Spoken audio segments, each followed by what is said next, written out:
Finish off what I was saying there about tariffs. I think tariffs in the long run will be good to help pay off this national debt. We've got to fix things, and paying off the national debt is part of that program of fixing things.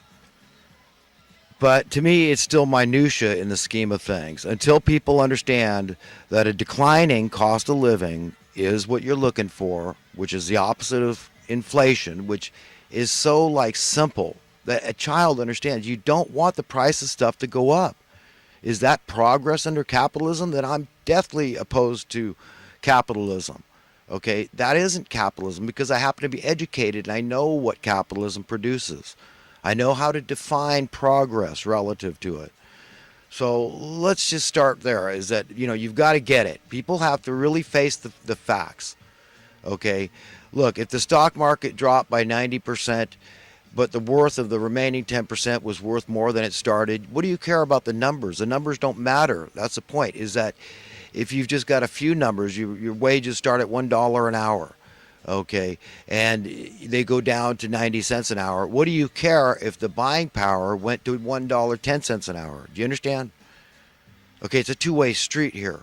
So there's more than one way to skin a cat, fix a problem.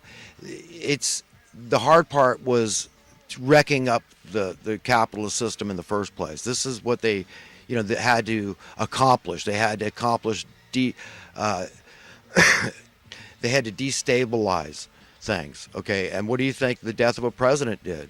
What do you think the bailout of '08 did? Bill Clinton, Slick Willie, getting rid of the Glass-Steagall Act. What do you think that did? Okay.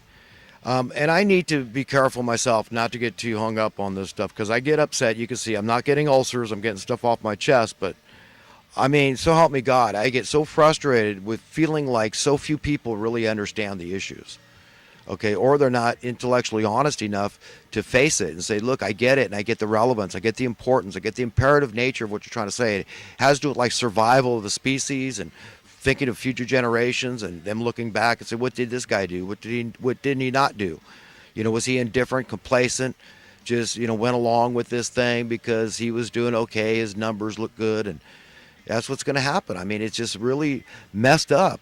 But you know what? God's going to do things in the right time in history. Things will change. And if this is that time, good. I welcome it in. But we've got this vitriol has to stop on both sides of this thing.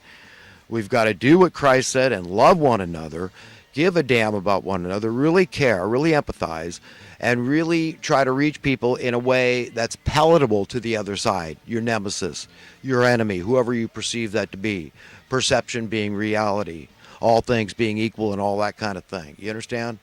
I mean, there's a way to fix these problems if we're just humble and say, look, it doesn't matter. If I'm going to please God, I'm going to win. So even if I got to eat humble pie, it doesn't matter. Okay, so what? Humility never killed anybody. Humiliation never killed anybody. It's so important that we get it, and we're going to need God's help. We're going to have each of us individually and collectively ask God to be with us this whole time. We've got to gang up on these monsters that have been ganging up on us, while simultaneously doing who was it? That Friedrich Nietzsche that said, when fighting monsters, be careful not to stare into the abyss too long and all that. I butcher the quote again, but the point is that you can't let the thing overcome you and possess you. You can't let these evil people take away any semblance of joy from your life because being under their thumb gets so heavy, and having to confront them like we don't want to, like these children that are out of control, with demon possession in their eyes and just murderous and lying gestures. This is what you think. We don't need God? I mean, we absolutely need God. We need God to help us. This is not funny. I'm not saying that to virtue signal or anything. My faith is, we don't need a lot of faith. What do I know? All I know is I've got to trust somebody. But I know human beings can't save my life, but I'm told about one that can. So this is the one, and it sounds good to me. I've read it, and I've studied it, and I've researched, and it makes sense. It's logical. It's reasonable. This is the character, the nature, the personality of God, and this is what His will for me is, and you and Him and all of us. And it's a beautiful thing. It's all good. So my faith is based on that. It makes sense. It's logical, but I don't have that much. We don't need that much. But we do need humility. We need to be able to, be humbled, okay? And it's the humbled, that'll be exalted in the long run, in the end.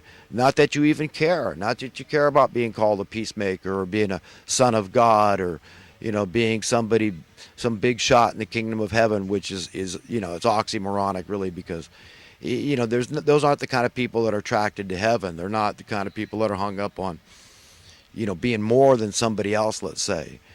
Just appreciating the fact that we are all God's children and we are to be treated accordingly with dignity and respect, with love and sensitivity and regard and all that, because we're all under the same spell, the same yoke, the same curse. I mean, we're mortal, and this is scary. And but we can't save each other, so we can't. How important can any of us be to each other? But we've still got to trust human beings, because after all, it was human beings that wrote the Bible. So you've got to say, does it smack of truth? Does it have the ring of truth? What was their motivation, ulterior motive, for why they said these things? And people testified over and over and over. But it all sounds good. You can't find any ulterior motive other than that they, people genuinely love you for no good other reason than just that you're their brother and sister. We're all brethren under God's tutelage. I mean, he's the boss. He's the owner, the sovereign, God being male and female, our parents. It's all an awesome, wondrous thing. And, that's what my faith is based on, is just the logic behind it all. And, you go forth from that point and you reach people, but you've got to be effective. And after all, that's the name of the game, isn't it? I mean, all you people on the right that just think that there's so many what do you call them, libtards out there that are just communists and hopeless fascists and socialists and all this. Are you really trying to be effective as best you can to parent them or teacher them the way you need to, mentor them, take them under your wing, and explain things to them and, explain you get about crony capitalism? Because they want to hear that coming from your lips. They want to hear you admit what's caused the wealth disparity in this country that's still growing. What's caused the poverty, so much of the desperate poverty. What's the driver there? Okay, it's criminality, it's theft, it's crony capitalism. It's the bailout of '08 that dramatically allowed our cost of living tax to increase. And this chain reaction, cause and effect. Everybody's got to get more for their goods, more for their services. Where does it end? I mean, anybody with a grain of sense can see that, hey, this is a pyramid type scheme, like a Ponzi scheme, isn't it? I mean, who's going to be left holding the bag, or are they just going to just slowly let the people at the bottom die, so it'll end through attrition, and it'll just be all the rich people, the strong ones out there that were able to survive? And so that's the idea. And all you stupid ones that didn't jump on the bandwagon soon enough, you're fools, and you decide to perish out in the cold and kill yourselves and just be miserable living under a bridge somewhere. I mean, this is where we're at. How can we not all be a little mentally ill? I certainly, you can see, the way I'm so frustrated, it's like, God, I've been watching a long time, and I am just, I want this worm to turn. I want to see some progress here, and I want to see an appreciable amount of time go by when I say, okay, finally, we're on a new trajectory here. I see poverty drying up. I see the national debt being paid off. I see progress socially, politically, and economically. Hope. They'll say God is in the mix. It is God's help that has done this. It is the right time in history, because that is how profound this situation, how deep we've stepped into this mess, this pile of dog do, okay? It's up to our nostrils, it may be beyond. It's starting to suffocate us, okay? And it's just,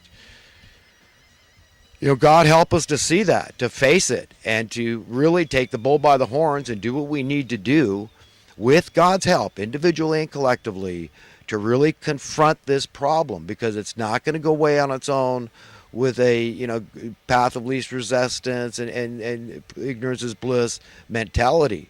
It's never gonna. We've got to come out of confusion, stop being stupid, stop being ignorant, stop being intellectually dishonest, come together as one nation, liberals and conservatives and and Republicans and Democrats and socialists and capitalists and say, damn it, we want to leave a better world for our children, and we're not headed that way, and I'm not going to take this thing lying down because they're going to hold me accountable. They're going to, what did you do? Did you speak out?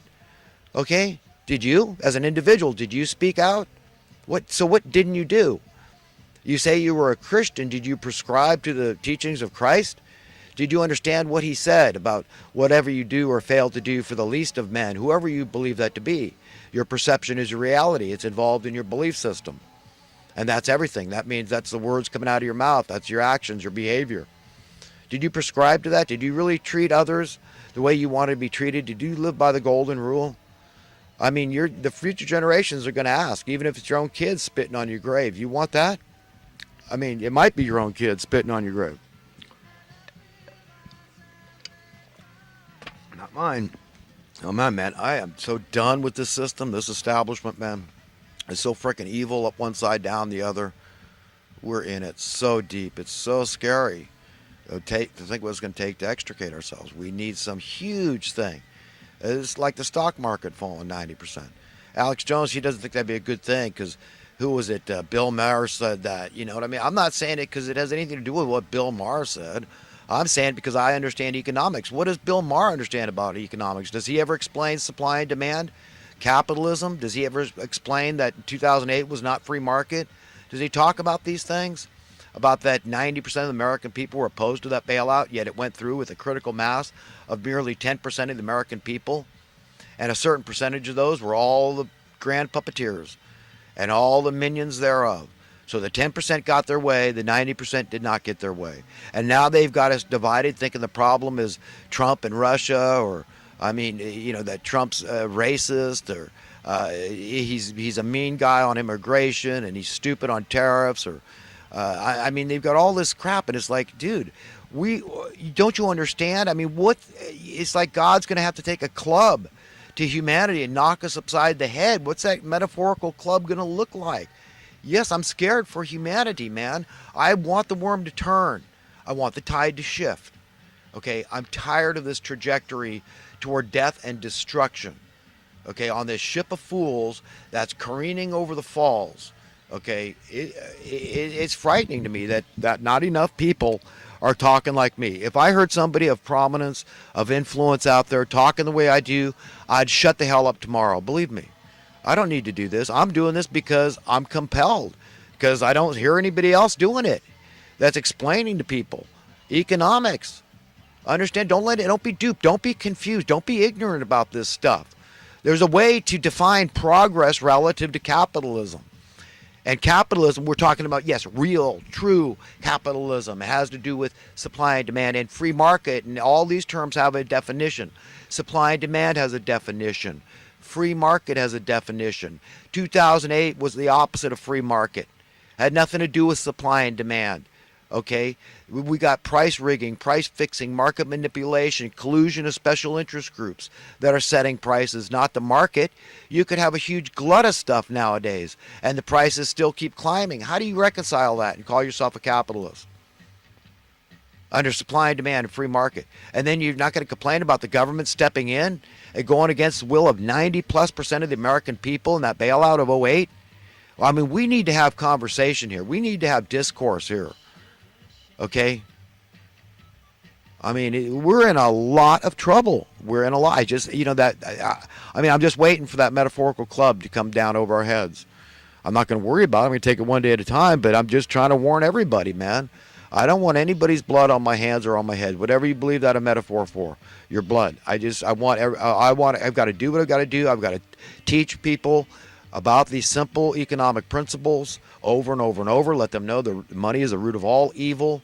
That eventually we've got to work toward a society that is completely free of any incarnation of money, okay, at all. Period. End of story. No possible method to get a one-up on anybody else. Everybody has to be 100% entirely free without any conditions. You understand? Absolute freedom, total freedom, complete freedom, not born beholden to anybody, especially Satanists, as is in the case now, whether that's You understand, metaphor or otherwise. I use a lot of terms, and you could use them. They swing both ways, literal and metaphorical. But anyhow, folks, I am going to go on to some current events from this past week now.